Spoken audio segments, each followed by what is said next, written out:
back.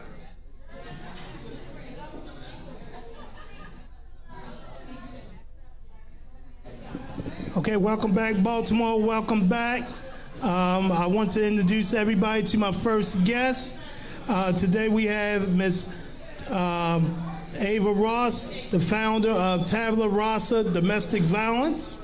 She's joining us tonight to talk about her organization and what it means to our community and any community in general that deals with this heinous, I'll say, crimes. So welcome to Change in Baltimore, Miss Ross. Well, thank you, Mr. Harry. Thank you for having me. Okay, yeah. Okay, one of the first things I wanted to talk about, Miss Ross, you definitely, have this challenge, Let It Go challenge. Let's talk about that. That's on your website. Wow. So let's talk about that first. Okay. Well, the Let It Go challenge came from the fact that a lot of people are hurting, and it was our way to go out into the community to basically target individuals and ask them what did they have that was weighing on them that they have never discussed with anyone or that they were wrestling with, and we had them to actually write whatever it was on a balloon and release it. And it's part of that process of sometimes we don't realize how heavy we are with things, and when we release things in a physical sense and can see it going up and being removed, it can kind of give us a spiritual sense of removing it as well from our whole body, emotional and our mind, our thoughts. Gotcha. So this is a big organization. This is not something that's a fly-by-night organization. Tell me how you got this organization started. Well, I started because I'm an overcomer myself.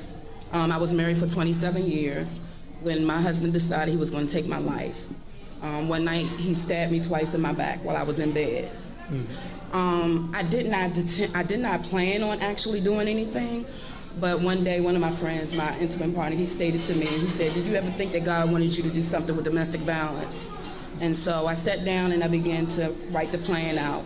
One thing I did realize is that when individuals leave, for my discovery is that there weren't a lot of programs, as I state, that people do a service that offer a disservice, meaning that they have a lot of programs out there that you see, but the programs aren't really helping individuals to actually thrive and get back to their life. When individuals escape domestic violence, they don't just escape with their lives, they lose everything else. Their whole self, they've been robbed of. They lose their home, their clothes, their finances, a lot of them the credit. So they can't really go out, they struggle to even get into a place, they move several times. So with Tabula Rasa, it stands as Latin, and it stands for blank slate, fresh start. And I believe that's what every victim and survivor of domestic violence needs, is a fresh start. Gotcha. So with your experience, your own experience, I know you can relate to all the people that you come and encounter with. Mm-hmm. Is it real difficult for these women and even sometimes men to come into your organization and talk about what's going on in their lives? Most definitely. No one wants to feel as though that they basically don't have any control, because that's the whole thing of domestic violence, is that it takes the control from that individual.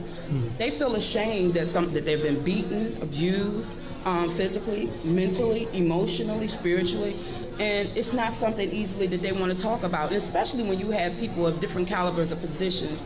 We have people, police officers, individuals who are managers and things of that nature at their job, and the last thing they want to do is have to be identified as someone as obese.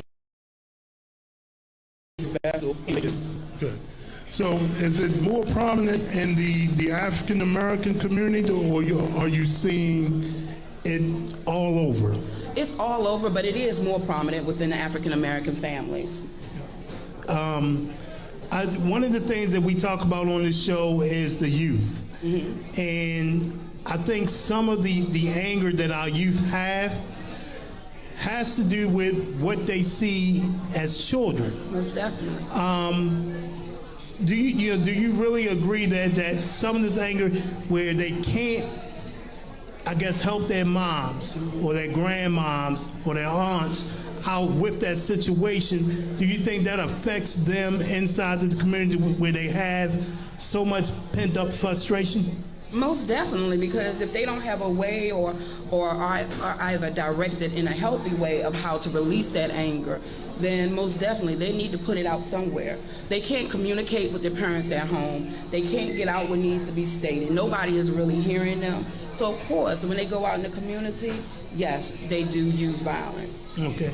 Now, I also noticed you have a Teen Speak Up program. Yes. Are the teens using the platform to discuss domestic violence issues? Most definitely, not only to discuss it, but to talk about their emotions with it. It's a form of expression through the arts, whether it be spoken word, drama, singing, dancing, however, that they want to be able to express the pain of what they're experiencing that they've never discussed with someone.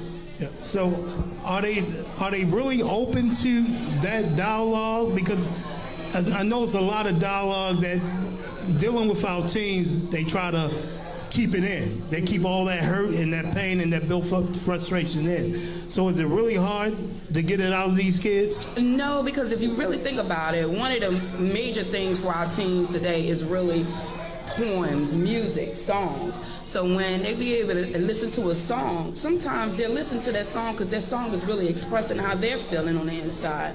But then when they be able to express themselves and put those things to words, then it's really powerful. Got it. I know, with me, my personal experience, my mom and dad, they're not here anymore. But growing up, I did witness, domestic violence. More my mom or my dad, he was the one that honestly tried to walk away from a lot. Alcohol had a little to do with that. All the anger that she may have had. I seen it, and it got to a point where you're kind of, as a child, you're scared to go to school because this is what happened at night. Right. So now I'm going to school, there's no one home but those two, what's going to happen? Are they going to pull me into the office and say, hey, this is what's going on at your home? Right. You don't want to lose either parent, even though you may say, well, this one is wrong. You can't, as a child, you can't side. So I didn't have a lot of anger, I had a lot of fear of what the outcome could be. Right. So do you see a lot of fear in these kids? Well, most definitely. But first of all, let me say this. You were also a victim of domestic violence as well. And that's what a lot of people don't realize. When you experiencing your parents that are going through domestic violence, you experiencing part of that trauma as well. And that's where you might not have had the anger, but you had the fear.